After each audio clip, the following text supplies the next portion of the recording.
The Mountain Man. This is a true story. 1960s ની વાત છે. બિહાર સ્ટેટ, ગયા, ઈસ્ટર્ન ઇન્ડિયા, એક વિલેજ ગેલોર કરીને. ત્યાં બહુ માઉન્ટેની રિજન છે, ટ્રેચરસ ટેરેન, રોકી એરિયાઝ. અને એક નાના ગામમાંથી એ માણસ, એનું નામ છે દશરથ માંઝી, દૂર દૂર સુધી ટ્રાવેલ કરીને ખેતી કરવા જતો હતો. He was an agricultural labourer. રોજ એટલું પસાર કરવું પડે માઉન્ટેન, રોકી રિજ, ખાલી કામ કરવા જવા માટે, અને એટલું જ પાછું કામ કરીને વળીને ફરી આવવું પડે. રોજનું આ કાર્યક્રમ હતું. And as he went, a few hours later, his wife would also follow the same path. Falguni એનું નામ હતું. અને રોજ એમના હસબન્ડ માટે લંચ પેક કરીને એ પણ સેમ માઉન્ટેનસ એરિયામાં એ ટ્રેચરસ ટેરેન પસાર કરીને લંચ આપવા જાય. એક દિવસ એવું બન્યું કે on the way she tripped and she fell, અને ઇન્જર્ડ થઈ ગયા. એ કેવી પણ રીતના એ ત્યાં પહોંચ્યા જ્યાં દશરથ માંઝી કામ કરતા હતા, પણ she was very badly injured. ત્યાંથી એમને નિયરેસ્ટ મેડિકલ ટ્રીટમેન્ટ લઈ જવા માટે ઓવર 70 કિલોમીટર્સ ડિસ્ટન્સ હતું. ત્યાં પહોંચતા the nearest village with medical care, unfortunately she passed away. Dasharath માંઝીને દુઃખ તો થયું કે પોતાની પત્નીનું અવસાન આવી રીતના થયું છે, પણ એનાથી વધારે એક એવું મોટું દુઃખ થયું કે આવી પરિસ્થિતિમાં તો કહેવાય આનાથી પહેલાંય પણ ગુજરી ચૂક્યા હશે, અને ફ્યુચરમાં ગુજરતા રહેશે જો આની કંઈક આપણે હલ નહીં કાઢીએ તો. હવે એવી જગ્યામાં રહેતા હતા જ્યાં કોઈ અમ્યુનિટીઝ નથી, કોઈ ફેસિલિટીઝ નથી.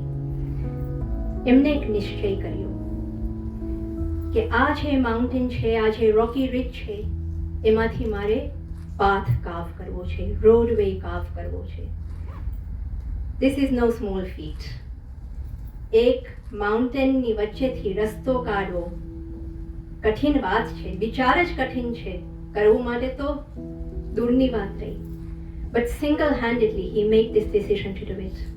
And immediately એ કામ કરવા મળ્યા, night and day,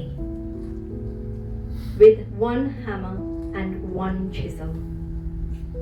પહેલા તો બધા ઘરવાળાને થયું કે આ તો ખસી ગયું છે, પત્નીનું મૃત્યુ થયું, આનું ઠેકાણે નથી ને કશું નથી થવાનું. તો બધા એને ટોન્ટ કરે, એને હસે, અને કોઈને સાથ ના આપે. But he did not give up.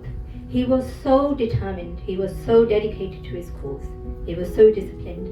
He carried on.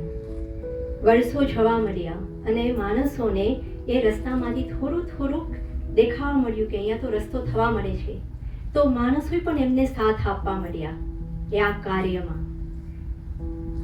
22 વર્ષ લાગ્યા, from 1960 to 1982, to complete this roadway from one end of the mountain to another, Atri thi Vajirganj. એ કાર્ય એમને ફિનિશ કર્યું. એનો મિનિંગ એવો થયો કે જે 70 કિલોમીટર્સનું ડિસ્ટન્સ હતું became 15 kilometers, and people gained access to medical care that was so needed at that time. એક માણસ, એક નિશ્ચય became successful. કેવી રીતના સફળતા કેવી રીતના પ્રાપ્ત કરી શક્યા? સંતશ્રીએ એમની હમણાં જ કથામાં આપણને એક્સપ્લેન કર્યું કેવી રીતના કરી શક્યા.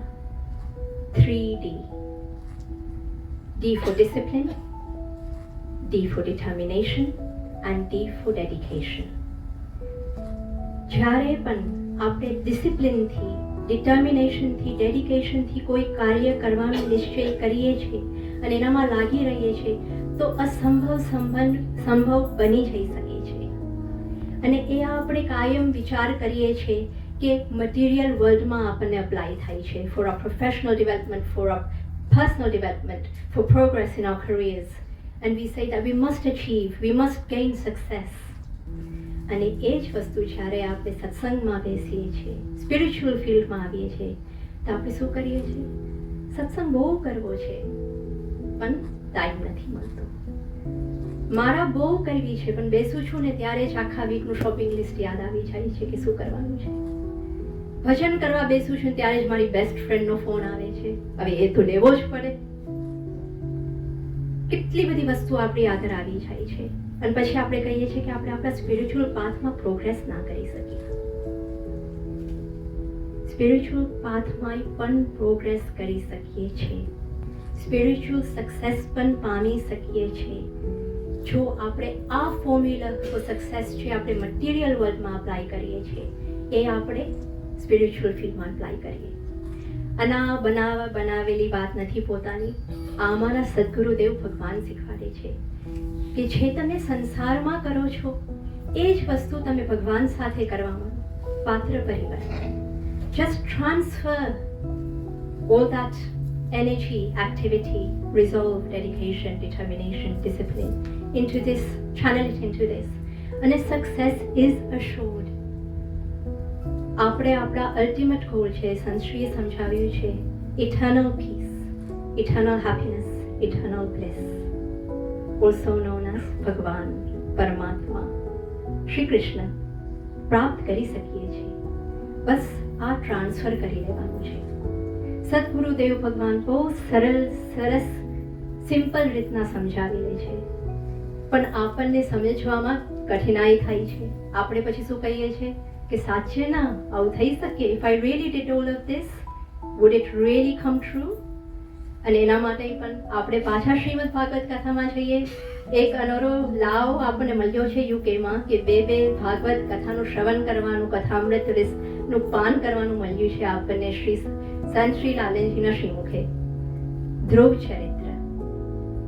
A 5-year-old boy setting out on the path of God with the help of his Sadguru Narad Muni in 6 months achieves the Lord. શું હતું એમના જીવનમાં? Discipline, determination and dedication. ત્રણેય ધ્રુવજી મહારાજના ચરિત્રમાં આપણને જોવા મળે છે અને એક આપણા માટે પ્રમાણ બની જાય છે કે હા, એક 5 વર્ષના નાના બાળક જો કરી શક્યા તો આપણે પણ કરી શકીએ છીએ. એક સાચા સદગુરુનો સાથ મળી જાય, એમનો હાથ મળી જાય, એક સાચા ગ્રંથનો સહારો મળી જાય અને એક ભક્તિનો પંથ મળી જાય તો આ પણ સંભવ બની શકે છે આપણા જીવનમાં. સંતો અનેક વાર આપણને કહી ગયા છે. બાબા બુલ્લે શાહ આ જ વાત કહે છે, જ્યારે કોઈ એમને પૂછ્યું કે ભગવાન કેવી રીતના મળશે, અને બુલ્લે શાહ કહે છે, બુલ્લે રબદા કી પોના એથો પુટકે ઓથેલોના, કે જે અહીંયા કરી રહ્યા છે એ જ આપણે એટલા ડિટર્મિનેશનથી, ડેડિકેશનથી, ડિસિપ્લિનથી આ બાજુ કરવા મળશે તો આ બાજુ તો સંસારની જ વસ્તુ મળતી રહેવાની છે અને સંસારની વસ્તુ જ્યાં સુધી મળતી રહેશે ત્યાં સુધી 84 લાખમાં ફસેલા રહીશું. એ જ વસ્તુ અહીંયા કરીશું તો પરમાનંદની પ્રાપ્તિ, પરમ આનંદની પ્રાપ્તિ, અને એ જ આપણો પરમચરમ લક્ષ્ય છે. એના માટે આપણે અહીંયા બધા ભેગા થયા છે, એનો જ આપણે લાભ લેવાનો છે અને એ લાભ આપણને બધાને મળી શકે છે જો આપણે આ 3D આપણા જીવનમાં લાવી શકીએ.